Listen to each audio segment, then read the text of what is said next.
l'émission des ondes de forme. Une forme émet une onde, son émission est une émission de radio, donc radionique. D'accord. N'importe quelle forme. La table, par exemple, a un angle ici. Cet angle émet. Il est émetteur, ça peut être dangereux, ça peut ne pas l'être. Ça se mesure, ça s'envisage. Donc l'onde est résultante, disons, d'une cause, quoi. La résultante d'une cause. Un peu comme un tsunami, quoi. Oui, une cause formelle. Il y a le mot forme dans formel. Alors, par exemple, dans un tsunami, il y a une onde de choc, oui, qui est due à un tremblement de terre. Donc il y a une plaque tectonique qui se soulève. Les vagues, l'océan va commencer à fabriquer des mouvements aquatiques.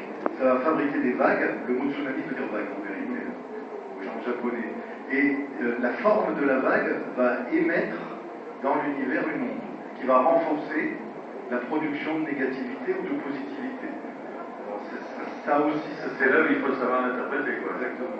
Voilà. Et donc, au niveau, est-ce que cette radionique a une importance, par exemple, pour le divinatoire? Oui. Oui, dans un certain sens, oui. En fait, elle influe sur les êtres humains en général. Parce qu'on est entouré de formes, et toute forme émet. Donc, nécessairement, il va y avoir des formes qui sont émettrices, mais de manière passive, et d'autres émettrices de manière active. Alors, quand elles sont émettrices de manière active, il faut s'en méfier. Alors, quand on parle d'une personne qui émet des bonnes ondes ou des mauvaises ondes, c'est dans le langage commun. C'est dans le langage commun. Mais ça a quand même un rapport lointain, quoi. Ça a un rapport lointain, mais tout être humain a la même forme qu'un autre être humain. C'est pas parce qu'on a une différence de cheveux ou un angle plus long qu'un autre qu'on ne va pas émettre les mêmes ondes. L'être humain émet, c'est un émetteur. D'accord. De toute façon, c'est un émetteur. Ok. Eh bien, je laisse Marc-Owen expliquer tout cela avec plus de détails. Merci. Bonjour. Bonjour. Alors, pourquoi le lien entre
la racine cave, c'est un trou, c'est une excavation. Ça peut servir de contenant. Il y a du vide dedans. C'est un vide qui contiendrait. La racine balle, c'est c'est un plein, c'est une présence, c'est même une omniprésence. Quand on prend Cab et Bal en nous, on devient le contenant de l'omniprésence divine. C'est pour ça que le kabbaliste est toujours en rapport avec les lois de l'univers et est toujours en rapport avec le fait de transformer par les lois de l'univers ce qu'il reçoit de manière à donner le plus fidèlement possible. Donc, quand on a compris que le mot Kabbale se divise en deux racines profondes, une en tant que contenant et l'autre en tant que contenu, et que tout dans l'univers agit en déplaçant des énergies, le contenant devient contenu et ainsi de suite. L'univers passe son temps à déplacer des quantités phénoménales d'énergie, il agit comme un kabbaliste. Lorsque vous me regardez derrière vos sens. Le sens le plus omniprésent, apparemment, c'est la vue.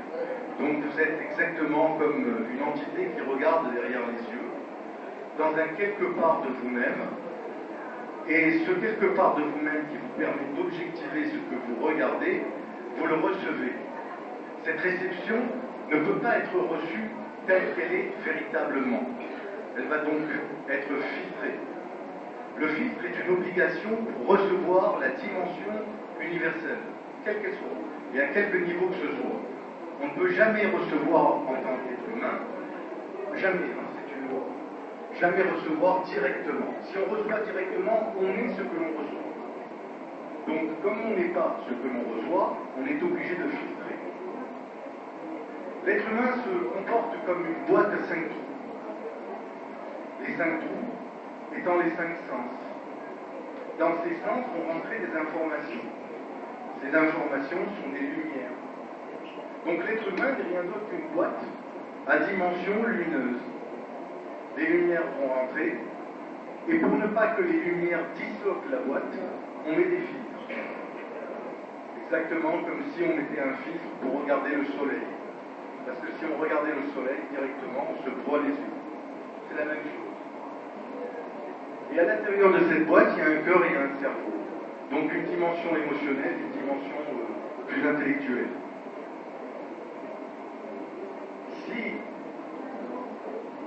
Si un sens n'existe plus, parce qu'il a été abîmé, ou il a été exempt à la naissance, les autres sens vont prendre la relève. En fait, pour un aveugle, par exemple, l'ouïe va remplacer terriblement, entre autres l'ouïe, va remplacer terriblement la vue. Mais tout simplement parce que l'ouïe va adapter la lumière de la vue à la dimension auditive. C'est pas qu'il entend mieux, il n'entend pas mieux, mais il voit avec les oreilles. Et le sourd va entendre avec les yeux. Est-ce que quelqu'un a une question à me poser sur ce que je viens de dire pour l'instant? Ça va? Vous avez compris? Alors c'est très important de comprendre cela, parce que moi très longtemps j'ai cru que les gens qui ont eu un problème et sont diminués augmentaient le sens qui remplace. Mais en vérité non, ils ne l'augmentent pas. C'est exactement la même chose, mais ils voient et ils s'entendent avec l'autre sens. Cette boîte en question dont je vous parle, qui serait donc l'être humain à 5 trous, reçoit une lumière. En d'autres termes, ce que vous percevez n'est que la lumière telle qu'elle est, mais filtrée. Ça veut dire que les filtres ont la particularité de donner une dimension humaine à un univers qui ne l'est pas. Alors qu'est-il cet univers selon les kabbalistes? Eh bien, il serait divin. Alors regardez le divin directement en tant qu'homme, c'est prétentieux. Cette prétentieux peut nous tuer, c'est pour ça qu'on la filtre. Et ensuite, quand on travaille, quand on fait du développement personnel très sérieux, au fil des réincarnations, on commence à rentrer en sagesse et on commence à avoir des filtres qui se défiltrent. À telle enseigne qu'il y ait des êtres humains sur la Terre dont le filtre est tellement minuscule qu'on n'en parle même plus. Mais le rapport avec le divin chez eux n'est pas le même que chez nous. Vous avez des questions? Vous avez compris?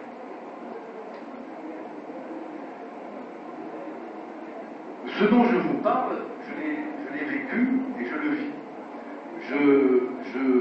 Je suis intimement lié aux matières kabbalistiques depuis une quarantaine d'années, j'ai 60 ans, et tout simplement parce que ça m'a interpellé.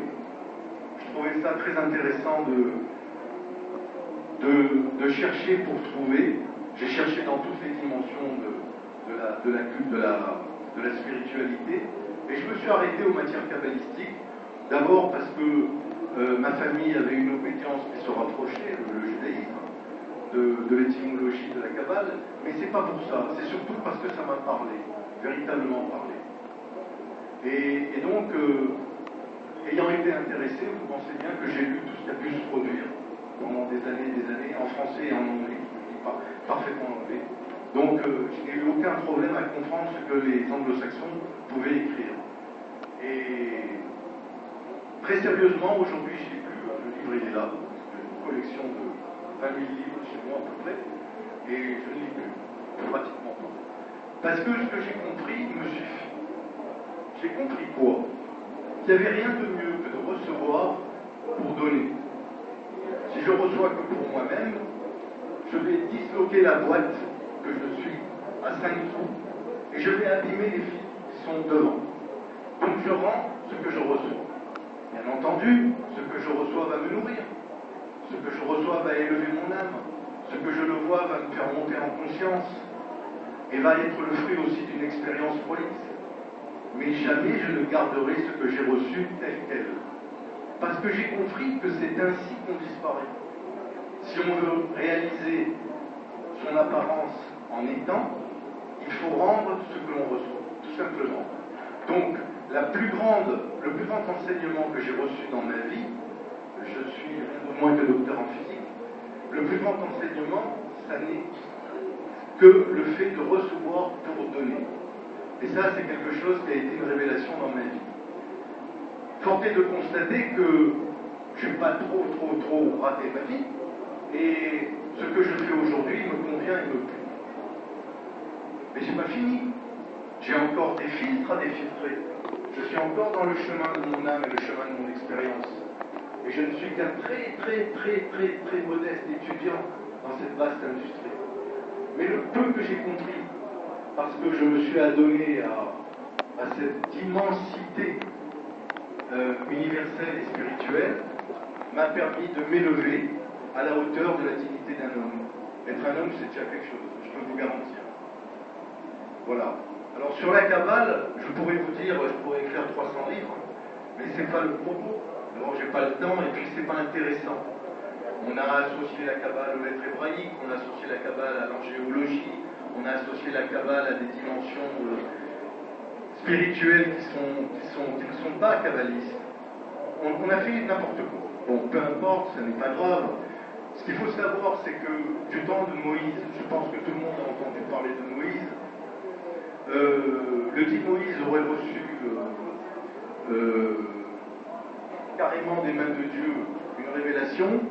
Cette révélation, il l'aurait écrite, et ça aurait donné 5 livres.